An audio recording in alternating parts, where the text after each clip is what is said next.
Polis menahan seorang lagi individu bergelar Tan Sri kerana disyaki terlibat dalam skim pelaburan Ponzi MBI International Group, menjadikan ia tangkapan terbaru dalam siasatan berterusan terhadap sindiket berprofil tinggi itu.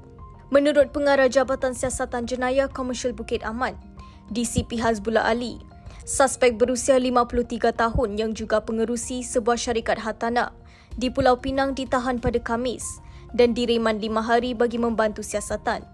Premis pejabat, kediaman serta dokumen berkaitan telah diserbu bagi mendapatkan bukti, katanya kepada Bernama, sambil menambah bahawa tangkapan susulan tidak ditolak dan satu sidang media akan diadakan dalam masa terdekat.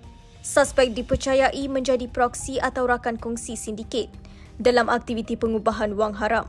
Tangkapan ini menyusuli operasi besar-besaran Op Northern Star yang dijalankan dari 18 hingga 21 April lalu, di mana 5 individu termasuk seorang lagi Tan Sri dan seorang Dato' Sri ditahan di Lembah Klang dan utara tanah air.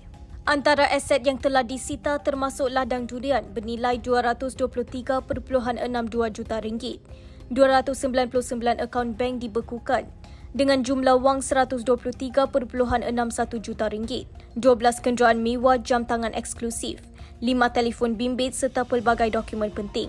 Turut dirampas dalam siri serbuan itu ialah kilang proses kelapa sawit, sebuah hotel, menjadikan jumlah keseluruhan rampasan daripada kedua-dua operasi mencecah RM3.51 bilion.